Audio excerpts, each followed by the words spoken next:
Bienvenue dans Laval en Mille et une Culture. Dans cette deuxième émission, on va faire de la mode spécialement. Nous allons recevoir Sylvain Gamache, propriétaire de la boutique Maude, qui a été fondée par sa mère Maude Gamache, puis qui a fêté récemment les 50 ans d'existence de sa boutique. Nous recevrons aussi Ingrid Agbato de Koumoun Accessoires et Culture, béninoise d'origine, montréalaise de cœur.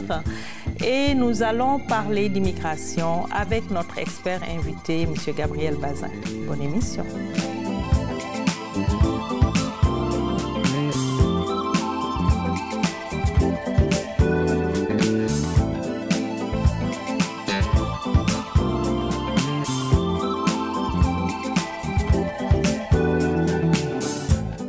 J'ai le plaisir d'avoir avec moi M. Sylvain Gamache. Bonjour. Bonjour.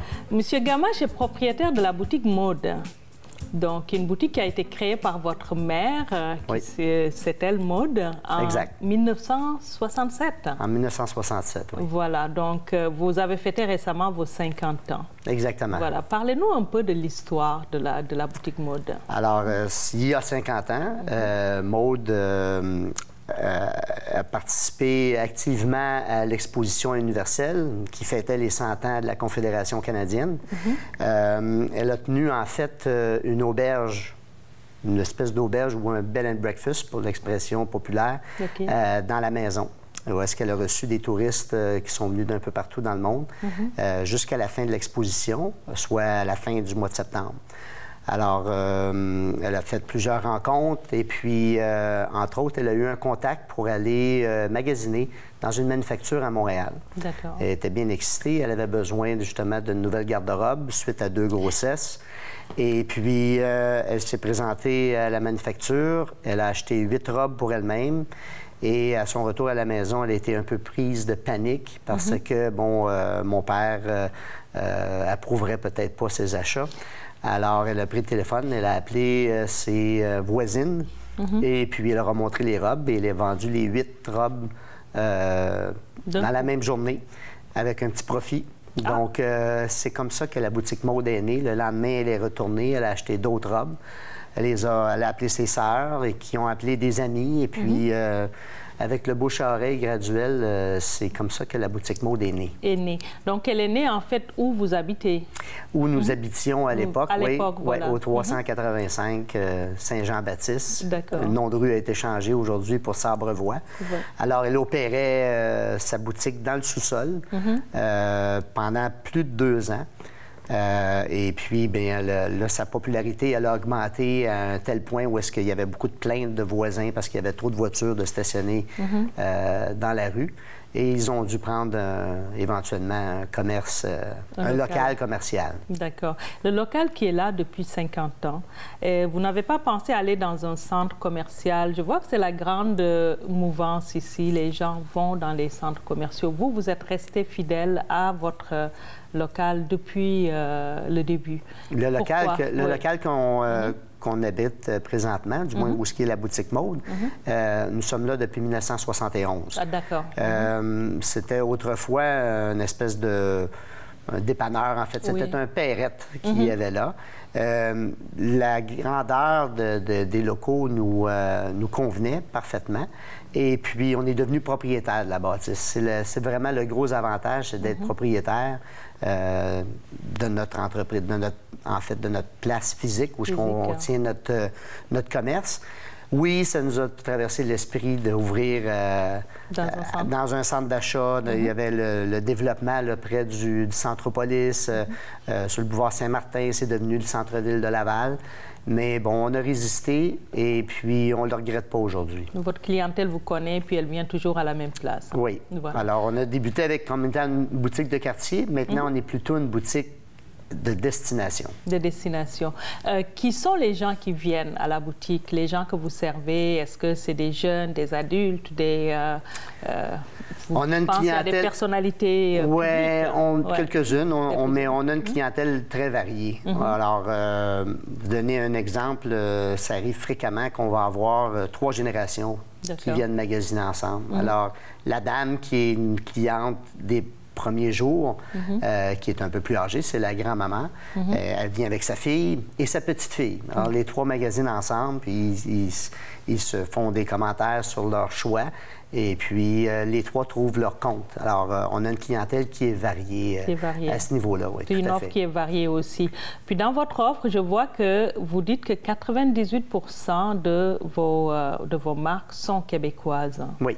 Voilà. En fait, elles sont créées à Montréal. Créées à Montréal, oui. Voilà. Alors, il y a un 2 là, qui est strictement de l'importation, où c'est créé en Europe et puis c'est importé ici. Mais sinon, tous les manufacturiers avec qui on fait affaire, nos fournisseurs, sont basés ici à Montréal. Ils ont une équipe de création. Et puis, dans un très gros pourcentage, aussi, la confection du vêtement se fait au Québec ou à Montréal. Mais dans un certain pourcentage, il y en a que c'est fait en Asie, mais à la base, c'est créé à Montréal. C'est une compagnie montréalaise. Oui, voilà. tout à fait. Quels sont les créateurs que vous tenez, en fait? J'ai entre 25 et 35 fournisseurs. Ça peut varier d'une saison à l'autre. C'est des fournisseurs que je pourrais dire de renom ici à Montréal, qui sont là depuis longtemps. On peut penser à Collection Conrad-C, Cartiz, Vex, Tricoto, pour nommer que ceux-là. Oui. Mais, Michael Chang, je pense. Oui, Simon Chang. Simon Chang, qui était justement là à la journée de la fête. D'accord. Qui a déjà reçu la médaille de l'Ordre du Canada pour son travail dans le passé. C'est un grand créateur qui prête son nom à différents produits aussi. D'accord. Donc, vous avez vraiment des grands noms dans la boutique. Parlons de la fête. Donc, c'était le 14 septembre. Oui. Puis, 50 ans, une fête de quartier. Oui, on a décidé de faire vraiment une fête de quartier. D'ailleurs, on a invité tous nos voisins dans les rues avoisinantes jusqu'à environ 1 kilomètre de distance. Ils ont reçu un carton d'invitation personnelle à leur porte. On voulait justement recréer l'atmosphère qu'il y avait en 1967, où les gens venaient même à pied à la boutique, où il y avait beaucoup d'affluence, beaucoup de voitures stationnées sur la rue. Et on a profité de l'événement pour aussi souligner le lancement de livre de ma mère, qui a écrit ses mémoires. Maude Gamache, la femme derrière le nom. Donc, on a fait une pierre à deux coups. Le livre venait de sortir de toute façon. C'était un projet que ma mère caressait depuis 3 ans déjà, qu'elle travaillait avec Geneviève Ruel, une journaliste. Et puis, nous avons reçu le livre à la fin juillet. Alors, j'ai dit, on va combiner les deux. On va faire une fête de quartier et aussi, en même temps, fêter nos 50 ans et le lancement de livre de ma mère, qui habite toujours tout près de la boutique. En fait, elle habite sur la rue de Luçon, qui est transversale à la rue Haute-Rive. Donc, elle est toujours très visible dans le quartier. Dans le quartier. Elle est visible dans le quartier. Est-ce qu'elle est toujours impliquée dans la marque ou elle vous a laissé prendre les rênes puis une certaine autonomie? Oui, j'ai pris les rênes, là, ça fait 21 ans. D'accord. Même que j'ai dépassé ancienneté de travail à la boutique. Ma mère ayant œuvré à la boutique pendant 29 ans, si on fait le calcul, ça fait 21 ans qu'elle est à retraite. Et moi, j'y travaille depuis 33 ans maintenant. Oui. Parlez-nous un peu de votre mère. Ça doit prendre quand même une forte personnalité pour tenir un commerce comme ça en 67, puis le développer toujours à la même place. Oui. C'est ça. Ma mère, c'est une femme que je pourrais considérer extraordinaire, naturellement. C'est ma mère. Alors, je n'ai que des bons mots à adresser à son sujet. Mais disons que c'était une femme qui avait beaucoup de passion. Elle avait beaucoup de passion pour le commerce, pour son entreprise, pour les femmes qu'elle servait. C'était important pour elle que les clientes viennent et qu'elles soient satisfaites lorsqu'elles quittent.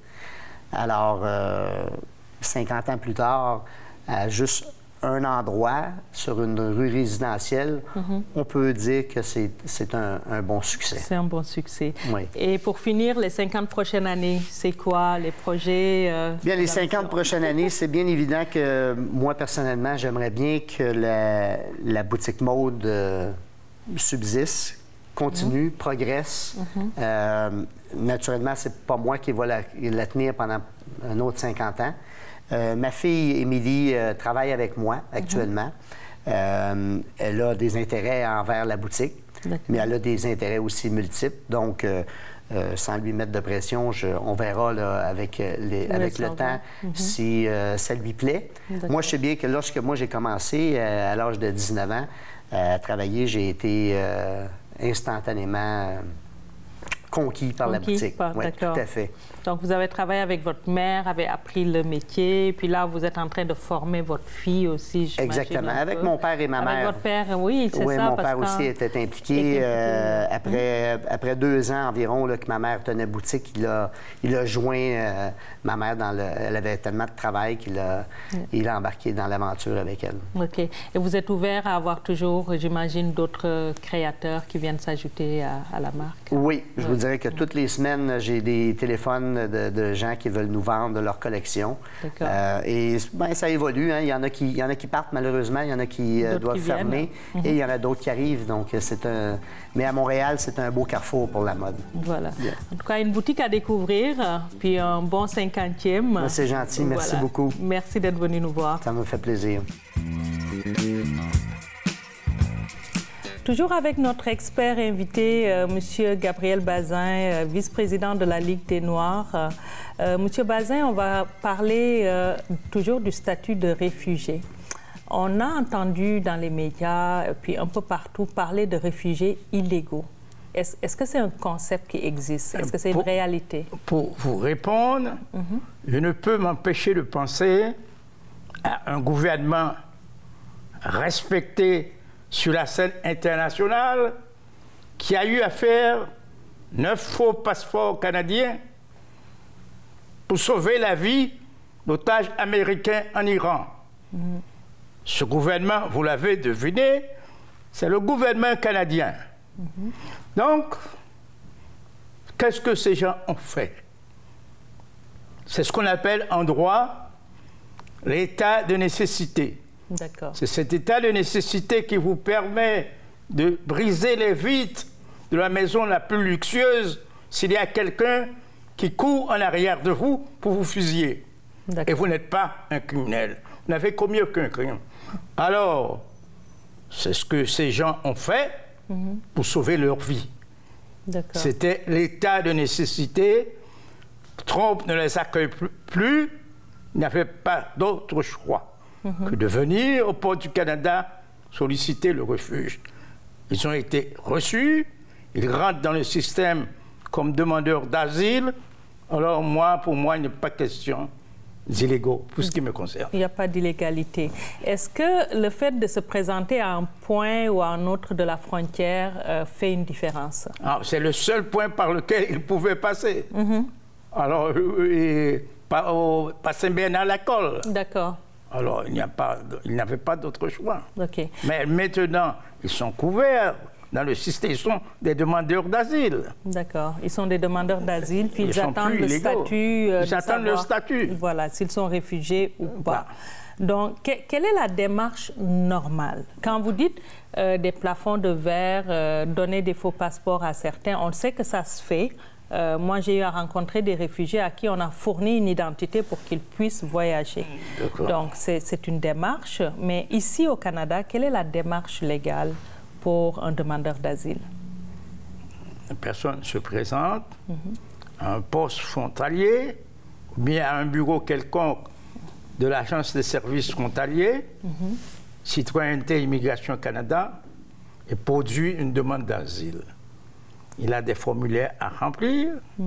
Et également, entre tous ces formulaires où les gens retracent leur mouvement, leur biographie, il y a un formulaire qui s'appelle « Fondement de la demande d'asile ». En fait, ce formulaire est fondamental.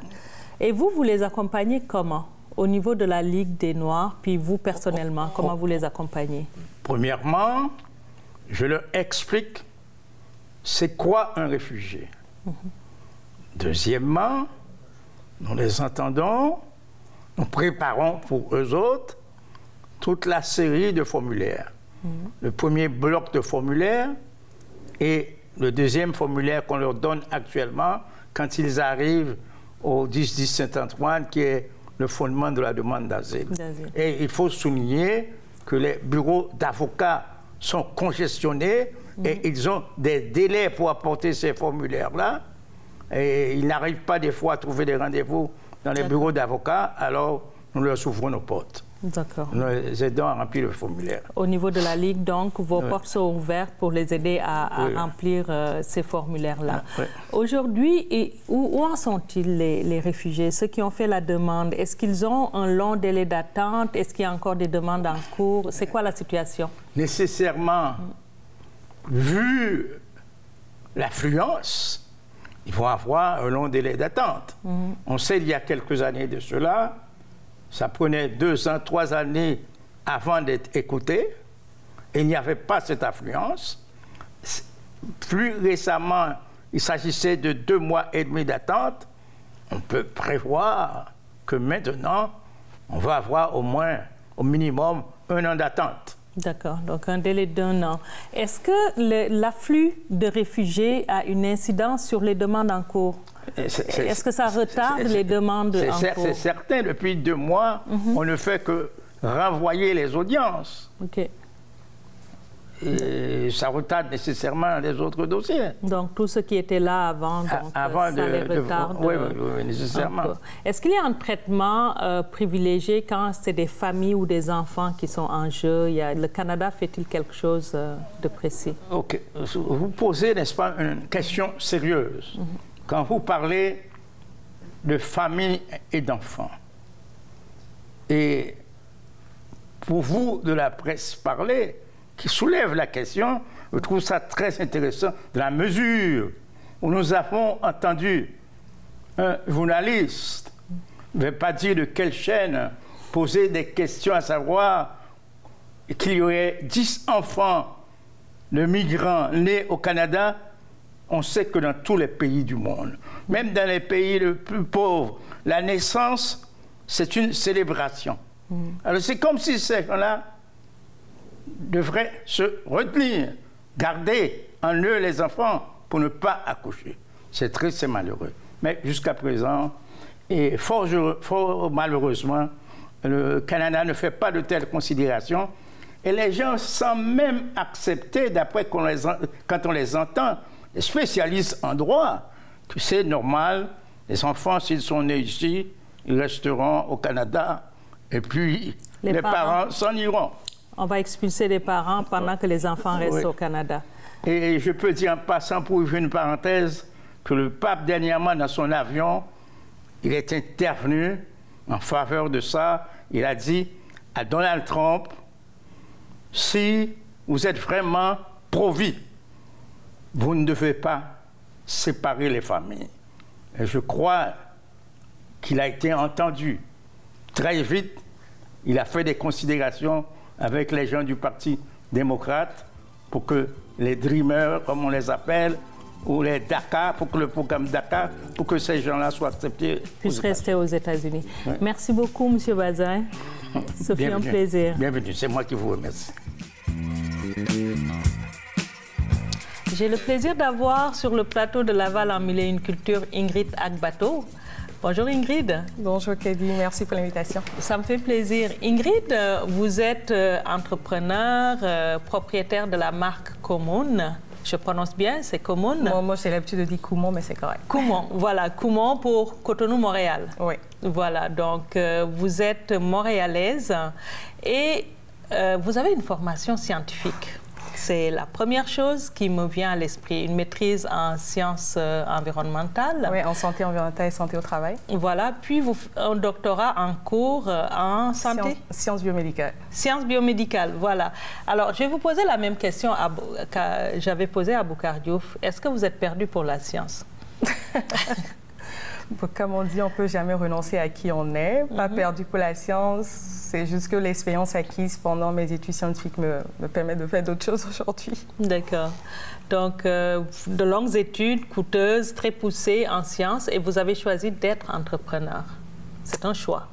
Oui, que j'essaie de valider chaque matin, parce que des fois, on a des doutes aussi, parce que comme vous dites, passer plusieurs années à étudier et puis faire un virage, ça prend du temps, mais là, je suis en accord avec ce que je fais aujourd'hui. D'accord. Et comment vous êtes venu au stylisme, en fait? Comment vous en êtes venu à la mode? Est-ce que c'est quelque chose que vous avez fait avant? C'est un long chemin. Bon, il faut dire que d'une de nature un peu têtue aussi, que j'écoute pas forcément les événements dans la vie, des fois où les gens disent « Ah, c'est l'appel qui m'a amené vers ça. Parce que j'ai suivi des cours de couture au Bénin avant de venir ici. Parce que je pouvais me le payer, puisque mes parents n'allaient pas me payer ça. Je viens d'un pays où on va à l'école, on étudie. Et puis la couture, c'est... C'était un à côté. Et puis, avant de venir ici, j'avais une bourse aussi pour étudier au Bénin. Donc, j'avais de l'argent de côté. Je vivais chez mes parents, donc je pouvais faire quelque chose avec mon argent. Donc, je me suis payé des cours de couture. Mais c'était compte tenu du fait qu'au Bénin, on est habitué au sur-mesure. Mais le problème, souvent, c'est que ce n'est pas forcément ce qu'on a vu et indiqué aux couturiers, aux tailleurs qu'on reçoit en bout de compte. Donc, moi, je voulais prendre des cours pour pouvoir me faire des vêtements à moi-même ou, si possible, reprendre ce que je reprenais, etc. Donc, ça a commencé un peu comme ça. Comme ça. Puis ici, au Québec, vous vous êtes lancé, je pense, pendant un congé de maternité, c'est ça? Oui, pas lancé tout à fait, parce que quand je faisais mon doctorat, je suis tombée enceinte après mon examen de synthèse et tout. Donc, et puis, je voulais faire un habit, un vêtement à ma fille à partir d'une chemise que j'avais rapportée de Bénin, que je ne pouvais plus porter parce que je me suis adaptée à la culture québécoise. J'ai pris poids. OK. Et puis, une de mes cousines m'avait dit, je n'avais pas rapporté de machine à coudre avec moi en venant. Elle m'a dit qu'il y avait un site Internet où je pouvais gagner presque gratuitement une machine à coudre qui s'appelait bidou.ca en ce moment-là. Okay. Donc, j'ai eu une machine à coudre pour un total de $40 en fin de compte. Donc, j'ai fait la robe de ma fille avec, mais je n'ai pas continué parce que j'ai mon doctorat à faire aussi. Donc, j'ai laissé ça, mais ça me permettait de faire quelques affaires de temps en temps. Puis vous avez eu la piqûre de rappel, en fait. Oui, un peu, mais ça ne me tentait pas trop non plus. Bon, parlons un peu de Kumun. Qu'est-ce que vous faites? Accessoires et culture. D'abord, pourquoi culture? Culture, parce que quand je suis venue aussi ici grâce à une autre bourse canadienne aussi pour continuer mes études. Et puis, c'était pour une maîtrise. Donc, quand je suis venue, je me suis dit, après 2 ans, je crisse mon camp. En bon québécois. À cause du froid ou bien? Non, pas à cause du froid, parce que moi, je viens d'une famille, on n'est pas nombreuses, mais on est vraiment tricoté, serré un peu. Donc, moi, je suis l'aînée, j'ai 2 frères.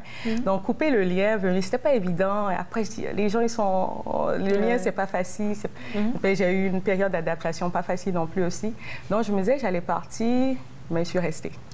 Et en restant, j'ai compris aussi que j'ai changé. Je ne suis plus comme j'étais à mon arrivée, mais je ne suis pas tout à fait comme ici non plus. Je suis devenue un mélange de culture, quand même, une dualité qui cohabite en moi. Donc, et puis, je n'aimais plus porter les couleurs de chez moi de la tête aux pieds. Okay. Et j'ai remarqué qu'il y a plein de monde autour de moi qui sont dans cette situation-là et que c'est aussi une manière de partager d'où je viens aussi avec mes amis québécois. Donc, c'est pour ça que j'ai commencé à faire des accessoires où on voit souvent un côté qui vient d'ici, un côté qui vient d'ailleurs, principalement le was, qu'on retrouve en Afrique. Et j'ai introduit le madras aussi, qui vient de la Guadeloupe. Le madras de la Guadeloupe, parce qu'il y en a un peu partout. Oui, il y en a au Portugal, au Cap-Vert. Sauf que les motifs diffèrent d'un point à l'autre. Moi, j'ai pris le madras de la Guadeloupe.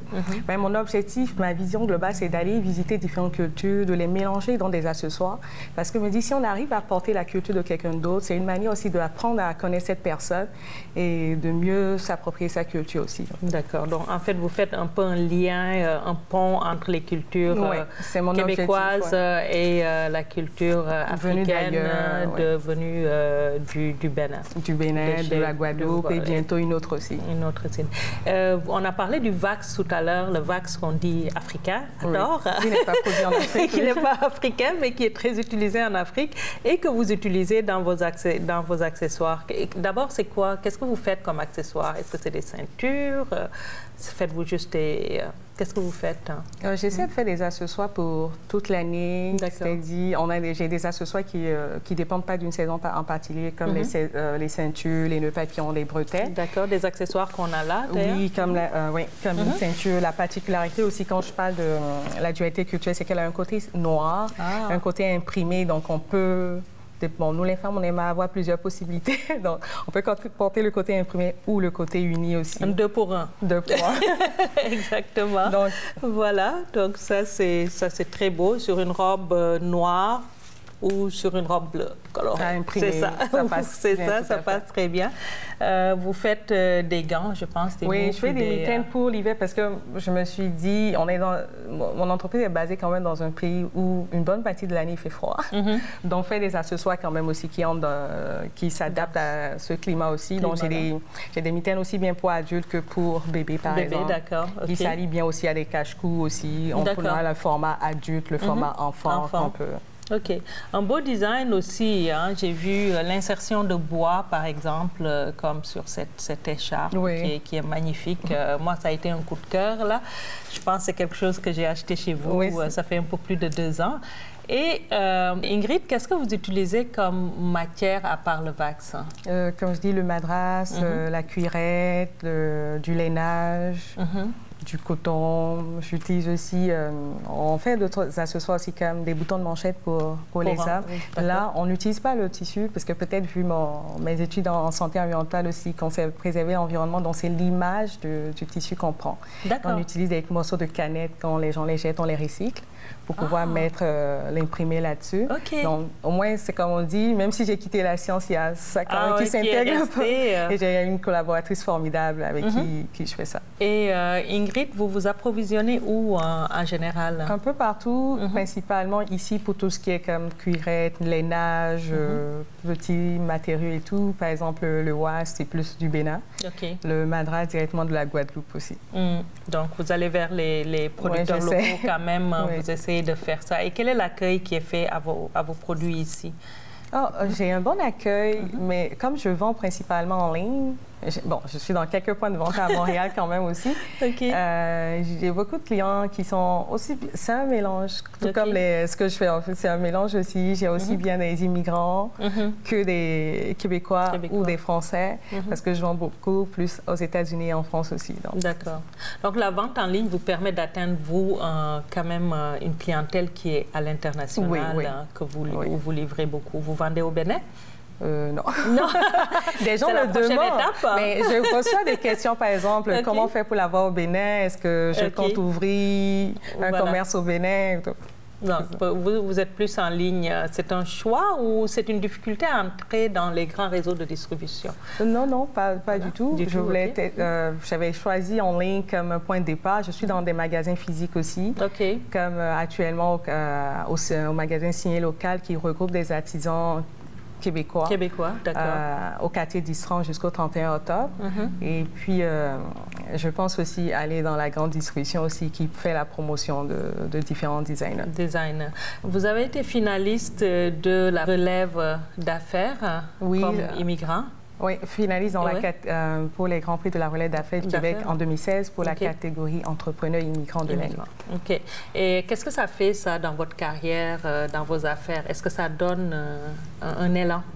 Oui, premièrement, ça me rassure moi-même aussi parce que moi, ça fait 2 ans que je suis dedans. On est toujours en questionnement des fois, mais ça me permet de me dire, OK, si d'autres autres que toi arrivent à valider ton concept, ça donne un peu plus de confiance aussi. Et aussi, ça donne un peu plus de crédibilité aussi auprès de la clientèle ou auprès d'autres personnes pour se dire, OK, ce qu'elle fait, bon, ça a de l'allure. Ça a de l'allure. Mais je peux vous garantir que ça a de l'allure, ce qu'elle fait. Merci. Merci beaucoup, Ingrid. Bon, merci surtout à vous. Merci de nous avoir suivis. Pour toute question, suggestion ou information, n'hésitez pas à nous écrire à l'adresse qui s'affiche en bas de l'écran. À la semaine prochaine.